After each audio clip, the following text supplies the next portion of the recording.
Сәлем баршаңызға, құрметті оқырмандар, қалдарыңыз қалай?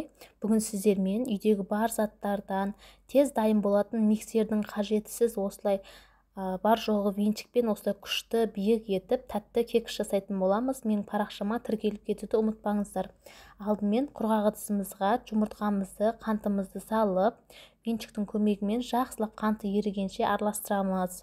Кішкене бізде қанты еріп осылай көбіру керек.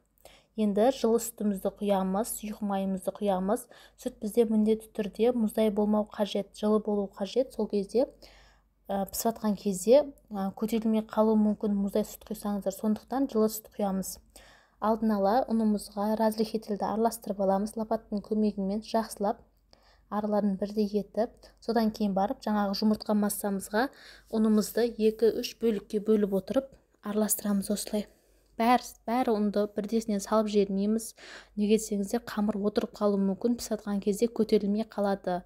Сондықтан 2-3 бөлікке бөліп отырып осылай қамыр болғанша араластырамыз салып.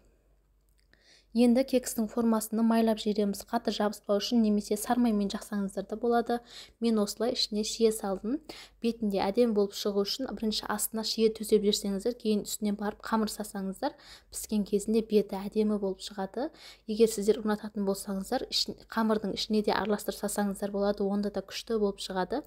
Тағы да мейіз, жаңғақ, мариналармен де барлық фруктылармен күшті үйлеседі бұл кекс. Енді жарты сағатта 30-35 минутқа 180 градуста пісіріп аламыз. Міне кексіміз пісіп шықты. Әбден 1 сағаттай суытып алып, формасынан кейін барып шығарамыз. Суылғаннан кейін осылай бетіне сахарный пудра сеуіп, сәндеп, әндеп, осылай дайындап кесіп жей берсеңіздер болады.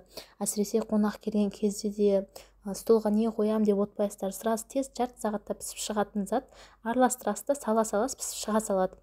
Дастарханыңыздың көркі сәні болып тұрады, әрі шаймен, кофелермен күшті кететін кекс рецепті.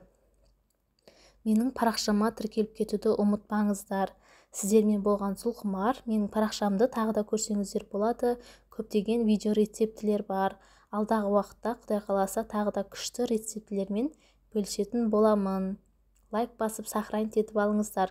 Достарыңызбен, туысқандарыңызбен бөлісе кетіңіздер. Рецепт сіздерге ұнаса, комментарий жазып қалдырсаңыздар, сіздерге міндетті түрде ответ қайтаратын болам. Ас болсын.